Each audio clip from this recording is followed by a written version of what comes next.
दोस्तों नमस्कार। मैं आचार्य राजेश चित्रकूटी आज मैं आपको नवरात्रों के व्रत के बारे में बताने जा रहा हूँ।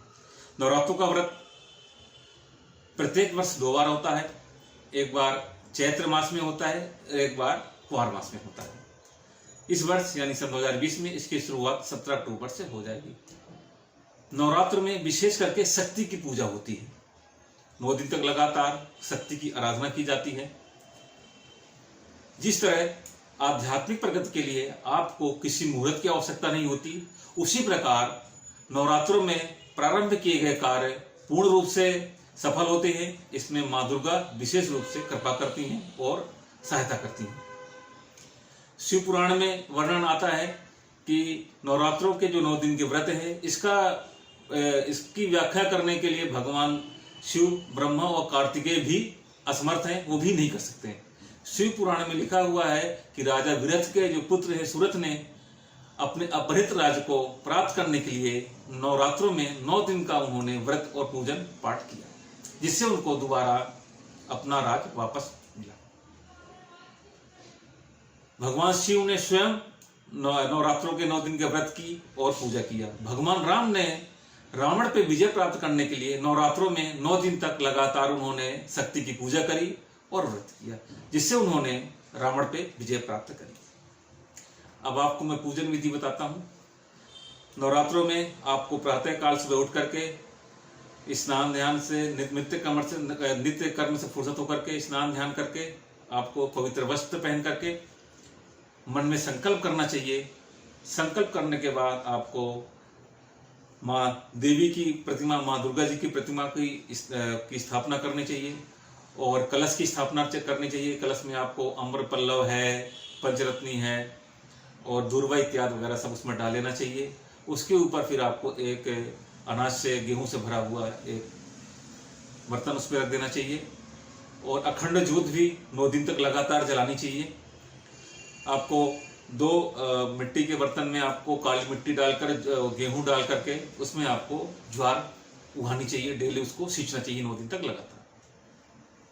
फिर आपको डेली जो है 9 दिन तक लगातार सुबह शाम दुर्गा सप्तशती का पाठ करना चाहिए, देवी भागवत का पाठ करना चाहिए और कन्या का पूजन करना चाहिए। इसमें कन्या पूजन का विशेष महत्व है। जो भी व्यक्ति माँ दुर्गा जी की पूजा करता है उसे कन्या पूजन जरूर करना चाहिए।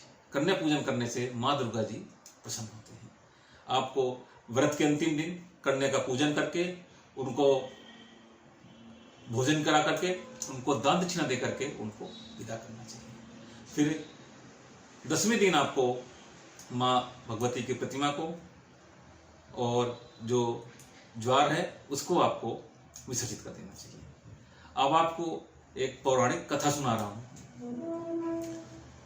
एक समय राक्षसों के जो गुरु हैं शुक्राचार्य है, उनके प्रेरणा से राक्षसों ने घोर तपस्या करी। तपस्या करके उन्होंने ब्रह्मा जी से वरदान प्राप्त कर लिया कि उन्हें ना कोई देवता मार सकता है, ना मार सके, ना कोई उन्हें इंसान मार सके, ना कोई जानवर मार सके। यह वरदान प्राप्त करने के बाद राक्षस काफी बलशाली हो गए और उन्होंने बहुत अत्याचार मचाना शुरू कर दिया, जिससे दुखी होकर के सभी देवता लोग इंद्र के अगुवाई में ब्रह्मा जी के पास गए। उन्होंने अपनी व्यथा उनको बताई कि ऐसे तो हम लोग बहुत दुखी हो जाएंगे, बहुत परेशान हो जाएंगे और अभी भी बहुत हम लोग दुखी और परेशान हैं।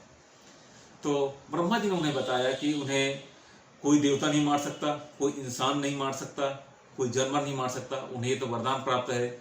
लेकिन हाँ, कोई स्त्री शक्ति उन्हें मार सकती है। तो ब्रह्मा जी के आदेश से फिर उन्होंने सभी देवताओं ने अपने अपनी शक्ति से माँ दुर्गा का, माँ भगवती का उन्होंने प्रादुर्भाव किया और उसी शक्ति ने 9 दिन तक लगातार महिषासुर से उन्होंने युद्ध किया और 10वें दिन जाके उन्होंने उस पर विजय प्राप्त करी। जब तक 9 दिन तक लगातार ये युद्ध चलता रहा, तब तक सभी देवी देवता और इंसान माँ दुर्गा जी की पूजा अर्चना भक्ति में लगे रहे। जब ये पूरे हो गए 9 दिन, तो फिर उन्होंने फिर कन्या का पूजन किया, कन्या पूजन करने के बाद उन्हें भोजन करा के उन्हें दान दक्षिणा दिया। तो दोस्तों ये रही नवरात्र व्रत की कथा और विधि। आज के लिए इतना ही। नमस्कार।